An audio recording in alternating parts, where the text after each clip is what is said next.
home. Thank you. Thank you very much. Rushanara Ali. Thank you, Mr Deputy Speaker. Can I start off by congratulating my honourable friend, the member for Bedford, for securing this very important debate, and to the Backbench Business Committee for allowing time for us to debate this very important issue. As he mentioned in his opening speech, in January this year, we visited Cox's Bazar in the southeastern part of Bangladesh as part of the all-party parliamentary group on Bangladesh. And I declare an interest. It was funded by the Commonwealth Parliamentary Association, and the parliamentary group is one that I chair, along with the all-party parliamentary group on Myanmar, Burma, and the rights of Rohingya. The Cox's Bazar area is a beautiful part of the world with miles of sandy beaches and has a reputation internally as a tourist destination. But now it is, Mr Deputy Speaker, synonymous with the vast refugee camps that are home to 1 million Rohingya refugees, Rohingya people, the most persecuted in the world, who had their citizenship rights stripped of them in the early 1980s by the Burmese military. And I have visited the camps a number of times before the January visit with colleagues, met with refugees, spoke to local agencies and international agencies, and I can tell the House that this is and remains an urgent, pressing humanitarian crisis. I also had the opportunity to visit Rakhine State on 2 occasions, once a few years after I was first elected, with Refugees International, and then in 2017 before the attacks on the Rohingya population that led to the forcing out of 750,000 people who had to flee Bangladesh. The situation over the years has got worse, not better. And 5 years on, the Burmese military, having perpetrated genocidal attacks on the Rohingya population and forcing them out of Bangladesh, went on to carry out a military coup and oust the democratically elected government 2 years ago. The impunity granted by the Burmese military over the genocide is a clear reason why they calculated that they could get away with a military coup in Myanmar. I give way to my honourable friend. I thank the honourable lady, and can I start by thanking her for all her efforts in this very important area. I think members across the House will agree of her efforts and continuous efforts for the Rohingya and for that region in particular. Will the honourable lady agree with me that many of us back in autumn 2017 stood in this chamber and pleaded with the government to take action at that time when we saw the beginning of the ethnic cleansing and genocide, only to be told by ministers that they would not interfere because of the fragile democracy in that region. Like the honourable lady says, what have we achieved by doing that? And the government's inactions has emboldened the military there. I thank my honourable friend for his contribution. And he is absolutely right to point out the fact that the international community, in the hope of securing and ensuring a transition to democracy, failed to see the dangers for minority groups within Burma. And I think that's something that we can all recognise, that there was a massive oversight, despite warnings by some of us in this House, not just in my party, but in other parties too, about the need to ease sanctions gradually rather than let the Burmese military do as they please without any levers left for us to use to influence and curtail their behaviour. And the reality is it wasn't a full democracy. The Burmese military continued to control the military, the police, the major security operations, and they used Aung San Suu Kyi as a human shield to defend their actions and the bloodshed and genocide they committed. It is a great source of regret and disappointment that she also then defended the military in the International Court of Justice case. That was completely unacceptable. But these are lessons that we we need to all learn from, rather than allow in other countries where genocide is being perpetrated, that rather than continue in the same vein. Because, Mr. Deputy Speaker, in a number of countries, for example, in China, in relation to the Uyghur Muslim population, ethnic cleansing and human rights violations are being used increasingly by a number of countries and leaders as an acceptable policy tool. So we have to do more to prevent ethnic cleansing, prevent the persecution of minorities in a number of countries, and lessons need to be learned. Well, my honourable friend, I give way to my honourable friend. I just celebrate my honourable friend who has campaigned and challenged on this very point for the Rohingya since this inception of this awful situation. But did she share my frustration that the Minister today sat back when it came to actually declaring genocide around the world and just waited for the international courts to do it? People are dying as a consequence of this.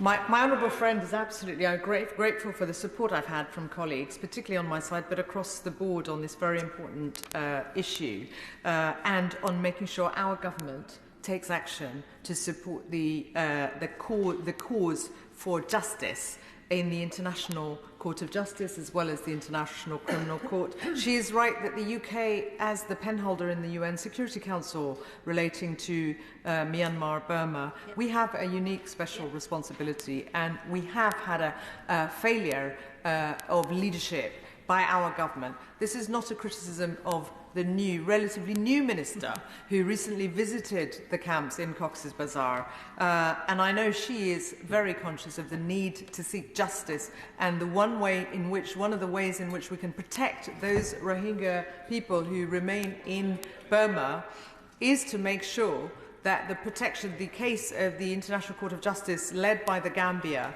against the Burmese military, which is the thing that's protecting people from being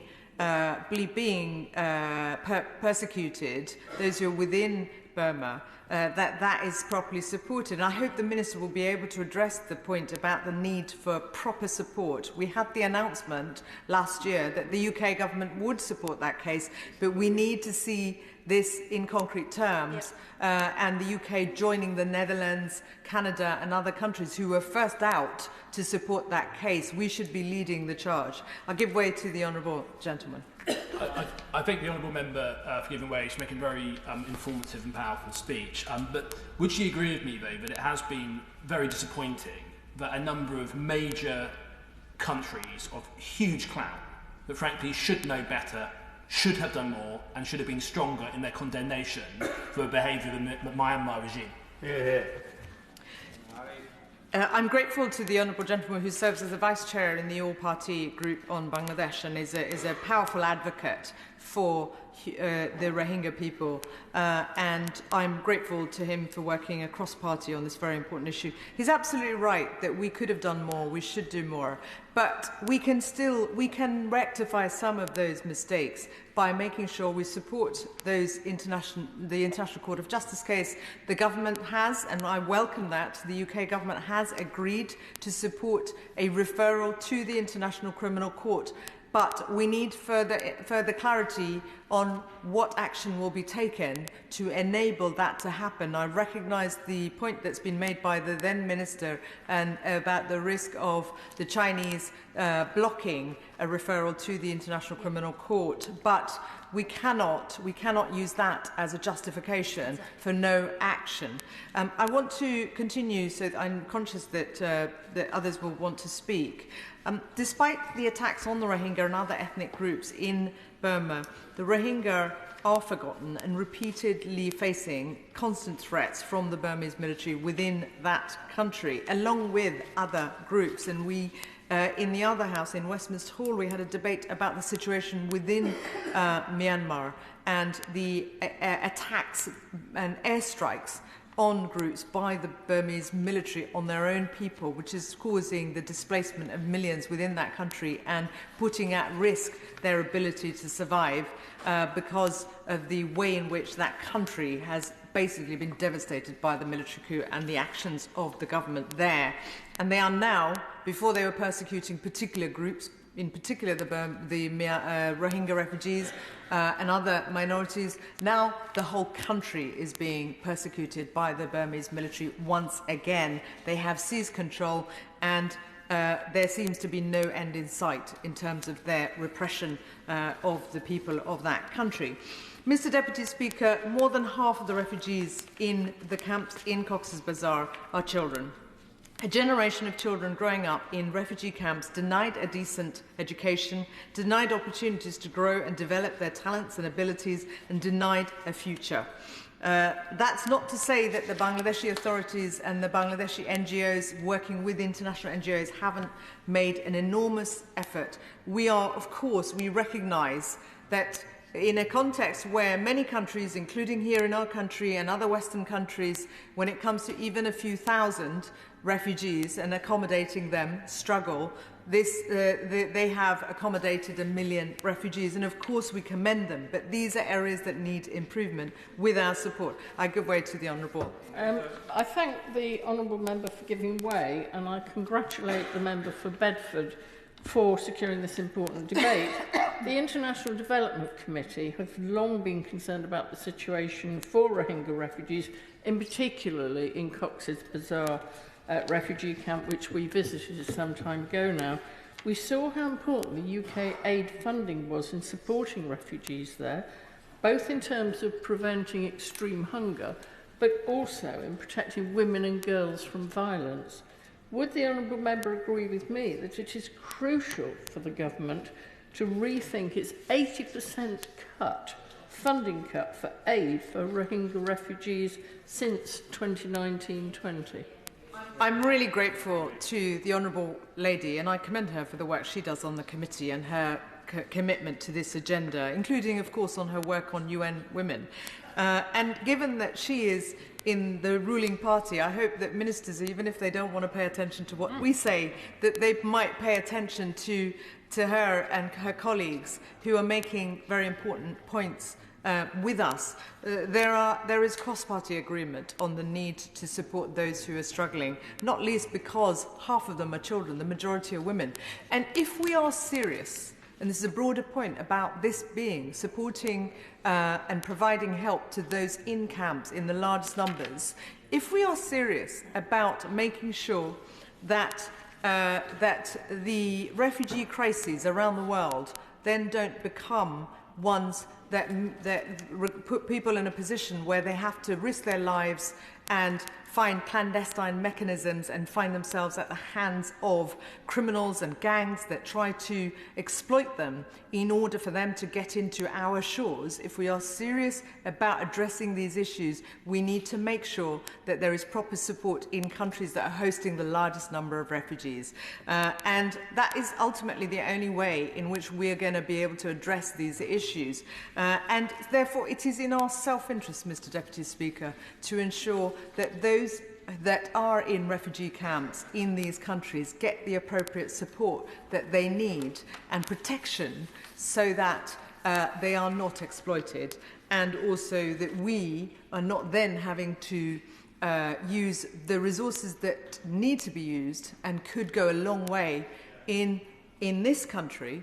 The UK government at the moment is spending £6 million a day of the aid budget, the ODA budget, on housing those who've got here in order to keep them in shelter. Now, if that continues, because not enough action is being taken to address the source of the issues, then the aid budget is going to diminish further. That cannot be right. We're going to have even less scope to help millions of people in other countries and get more value for our money in terms of our aid efforts. So these are interconnected issues. Yes. And if we are serious about addressing, and I really hope that these issues are taken seriously rather than politicised, which sadly it has happened on the domestic front while people continue to suffer. I want to turn back to the way in which the Burmese military has acted. I mentioned, Mr. Deputy Speaker, that what we are seeing is, of course, the Burmese military continue to act with impunity, and that's why in the debates in the past we have spoken out of the need for the UK government to ensure there are sanctions placed on the Burmese military. Some of those that have been introduced I welcome, but there is a lot more we can do to make sure they don't continue to carry out airstrikes against their own people, because that is forcing more of their citizens to seek refuge elsewhere in other countries. I want to also pay tribute to our government and aid agencies, as well as the government of Bangladesh and other authorities, for doing, over the past 5 years, for doing incredible work to support those who need help, who face a desperate situation, who've been traumatized, who've lost family members, and who've also then, on top of all of that, on top of seeing members of their families brutally killed, women being raped, sons being killed in front of their fathers, which is what I was being told on previous visits by men in the camps. And on top of all of that, then facing a situation where we had the global pandemic. They are in a country that is climate vulnerable, susceptible to floods, a country with its own challenges of high levels of deprivation, and of course what we have seen is years and years of people with no hope of being able to return to their homes, no hope of being able to build a life with some sense of hope for the future.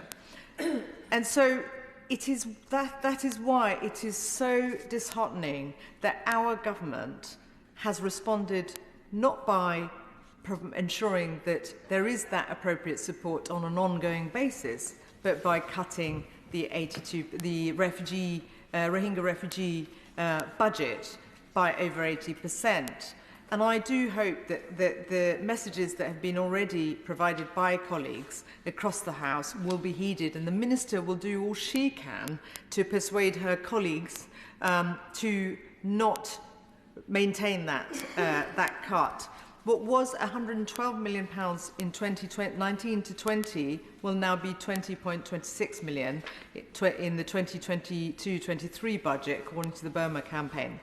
The interventions in the early years of the crisis were very welcome, and it was a significant intervention that saved lives. And of course I commend the government for what they did in those early years, and all I ask is that ministers don't continue with the cuts and look at restoring the support that's there for the reasons that have been made clear in the interventions, but also in the earlier speech. The need for aid and compassion is greater, not less. Yep. It is in our self-interest. It is not about altruism. It is absolutely in our self-interest to act, to make sure we deal with the issues at source. The United Nations Special Rapporteur on Human Rights in Burma, Tom Andrews, reported that 45% of Rohingya families are living with insufficient diets. Half of the children are anemic. 4 in 10 pregnant and breastfeeding women are anemic, and 4 in 10 children have their growth stunted because of poor diets. Imagine what's going to happen when the budgets go down further. Exactly. And ministers have, and he said in a letter to the United Nations, to UN member states, to what could be a series of further cuts in food rations for the Rohingya refugees in Bangladesh in the World Food Programme. These cuts will be devastating for a traumatized population that is already suffering widespread malnutrition. As has already been said, the delegation that I was a part of, with a cross-party delegation to the camps in January 2023 in Cox's Bazar, was one where people highlighted just how challenging the circumstances were. When I first visited the camps in 2018, a year after the exodus, when all those people, 750,000 people, fled to Cox's Bazar, women, the men and women, particularly women, were relieved to be, although the camp's conditions were not good, they were relieved to be in a place where they weren't going to be killed. And that's how they saw it. They were just relieved that they could sleep without being taken away and raped. They felt that they had got refuge, and they were incredibly grateful to have that. The problem is that years and years on, they can't see any hope. They can't see any signs. And it's a true sign of desperation when some of those people said that they would consider going back, even though going back's not an option and the dangers are there and even greater. So we cannot, on top of that, given how they are feeling and where they are in terms of a lack of hope, for the reasons that we can understand, we cannot have a situation where we make matters worse by reducing food rations, by putting them in a position where there is no hope, where they are in danger in terms of survival. We heard from refugees about that despair and hopelessness, with people responsible, and at the same time, people responsible for genocide are still in power, with no justice for the Rohingya. No. They told us that they had no conception that 5 years on, they would still be living in a refugee camps with little chance of safe return home. And our lasting impression is that the plight of the Rohingya remains a stain on the conscience of the world. And every humanitarian, diplomatic and governmental effort needs to be focused on securing justice for the Rohingya people. This must include safe return to their homes and legal prosecution of those responsible for the genocide. Women in Cox's Bazar told us that they wanted more autonomy within the camps. They raised concerns about safety of the girls and their own safety, and especially after dark when the aid workers are absent and there's a lack of security and there's very little light. And notwithstanding the heroic efforts of the agencies within Bangladesh, as well as the international agencies and the major NGOs, aid agencies, the Rohingya are living on the brink of what feels like a constant state of a humanitarian crisis that is only going to get worse, not better, if we don't play our part.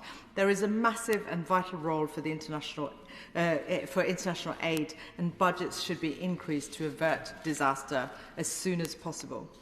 Mr. Deputy Speaker, the situation is worsening with around 350 people having died at sea trying to escape, which is highlighting the desperation of the situation. Hostility towards the population, the Rohingya population, is increasing in Bangladesh. There was a huge welcome in the beginning, and people were helping. People were helping from all over the country, but obviously years have gone by and they have got their own pressures, and some of the hostilities are growing. The US Institute for Peace suggests that nearly 70% of Bangladeshi people say that the Rohingya should be sent back to Myanmar immediately, despite the obvious and apparent dangers. And even within the camps, children are being denied access to education, no permanent homes to be constructed, and refugees are being denied proper sanitation, water and electricity. There is the ever-present danger of epidemics. The World Health Organization reported that in March 2023 that beyond COVID-19, persistent threats in Cox's Bazar include diseases such as dengue, diphtheria and cholera, as well as environmental health challenges like cyclones, floods and landslides. There is evidence of criminal gangs preying on vulnerable people. A report published by the London School of Economics in February stated that all of the 33 extremely congested camps in Cox's Bazar have become hubs of organised crime of Rohingya militant groups like the Arakan Rohingya Salvation Army and other criminal gangs. These groups control everything from drug trafficking to extortion. And there is an increased danger of fires. In March this year, a terrible fire ripped through Camp 11 in Cox's Bazar, leaving 12,000 people homeless for a second time.